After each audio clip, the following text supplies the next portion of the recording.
This is how they do it. This is how they sell wars.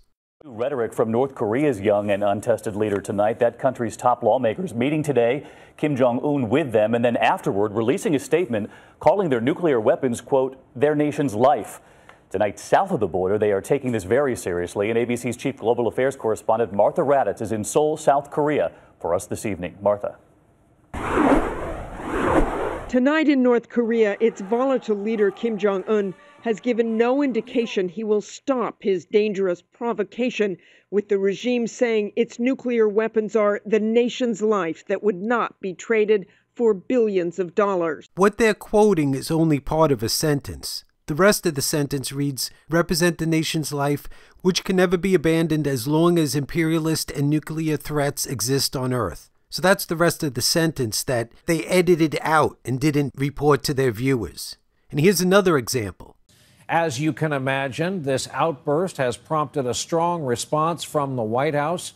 Our chief foreign affairs correspondent, Andrea Mitchell, monitoring developments from our D.C. newsroom. Andrea, good evening. Good evening, Brian.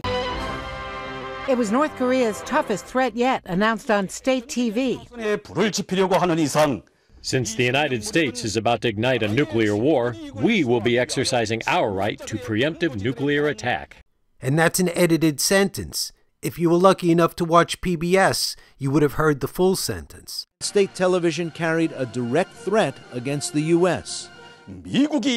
Since the United States is about to ignite a nuclear war, we will be exercising our right to preemptive nuclear attack against the headquarters of the aggressor in order to protect our supreme interests. That's the rest of the sentence, which they edited out. And that's how it's done. That's one of the ways they deceive viewers into not realizing who the aggressor is, by actually chopping a sentence in half. One of the great ironies in the North Korea issue is how its leaders are portrayed as singularly menacing when, for instance, most if not all of Kim Jong-un's belligerent remarks are in the context of retaliation if the U.S. or South Korea attack first. Most if not all of Kim Jong-un's belligerent remarks are in the context of retaliation if the U.S. or South Korea attack first. What is it going to take to get the U.S. media to report that U.S. actions are provocations? The U.S., which launched 2 nuclear-capable B-2 stealth bombers last week to carry out a practice bombing run less than 50 miles from North Korea,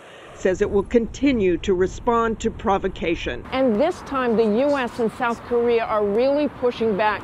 We had those B-2 stealth bombers last week make a round trip from Missouri and drop inert bombs in an exercise here. That has got people on edge, what the U.S. was trying to do, what message they were trying to send. And they have also said we have a range of options to counter the provocation and threats, and we hope we never have to put those into effect, George. But there is always room for misjudgment, miscalculation here.